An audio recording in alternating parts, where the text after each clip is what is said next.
People rarely say it out loud, but when someone stops caring, you feel it, in the silence, in the distance, in the absence of small things that used to matter.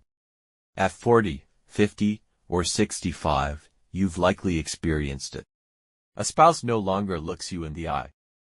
A grown child no longer returns your calls.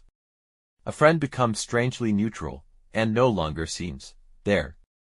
They don't explode. They don't explain. They simply drift.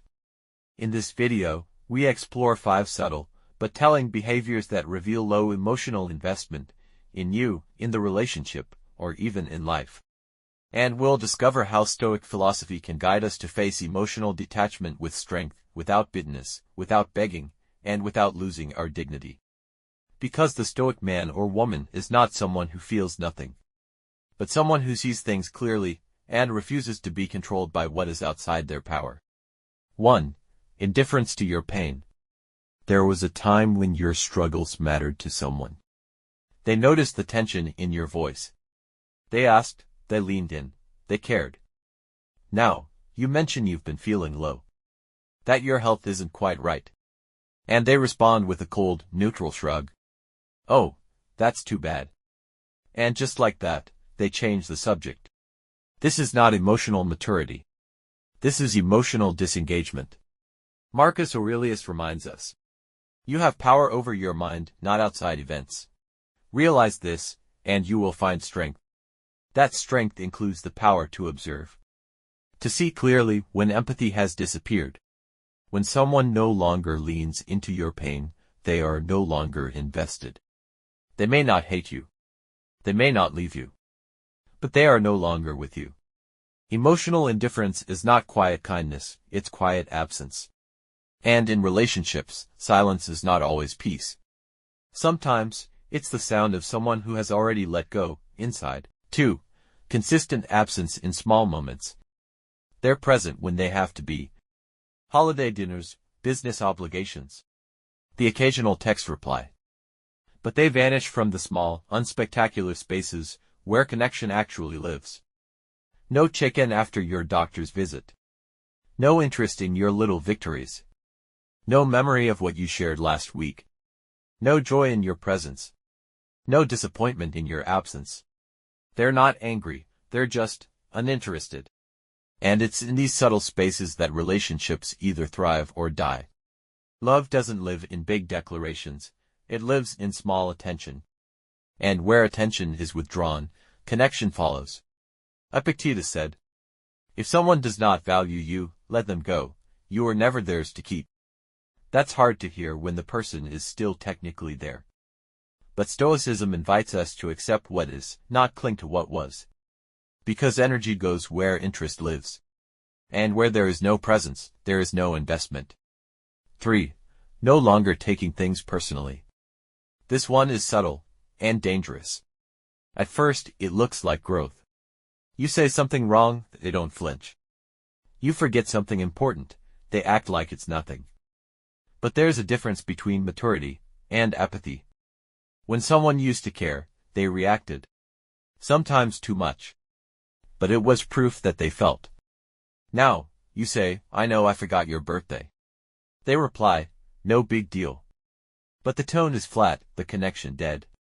They don't fight, because they don't care. They don't react, because they've stopped expecting. Seneca wrote, a fire that is not fed will go out. And the absence of emotional response. It's often not peace. It's the ashes of a fire that once burned, and now sits cold.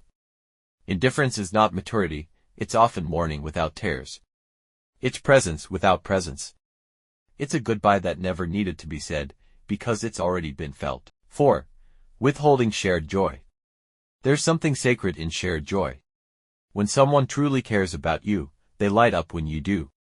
You land a new job. You lose 10 pounds.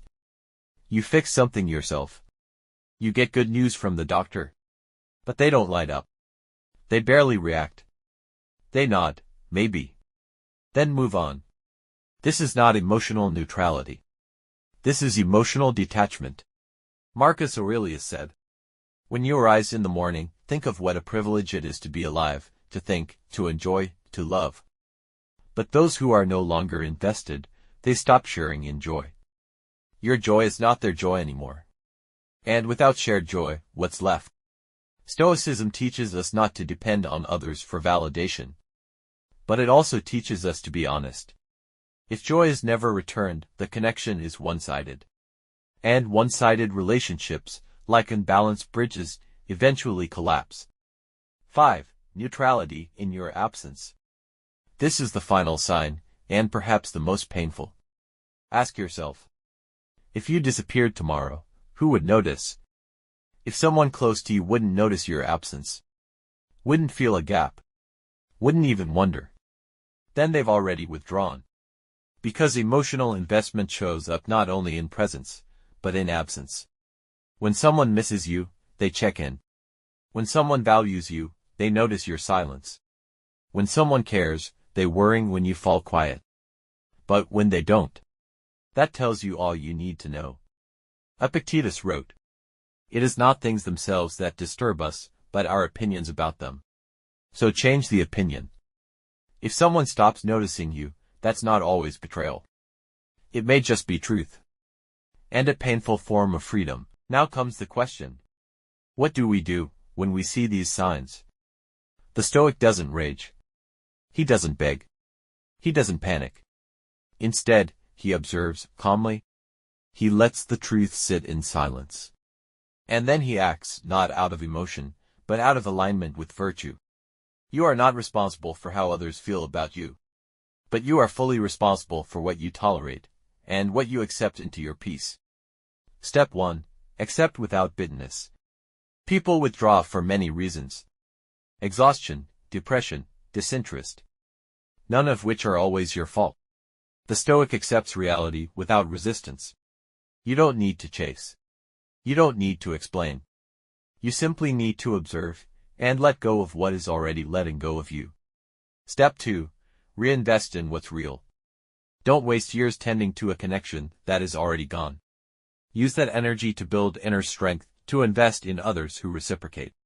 As Marcus Aurelius said, waste no more time arguing about what a good man should be one. Step 3. Guard the fortress of your mind. You can feel the pain and still be at peace. You can lose connection and not lose yourself. You can walk away and not carry bitterness. True Stoic strength is not coldness. It's clarity. And clarity is your shield. If you've seen these signs, in a partner, a child, a friend, know this. You are not broken. You are simply awake. Many people your age 50, 60, 70, are waking up to these truths. That emotional withdrawal is real.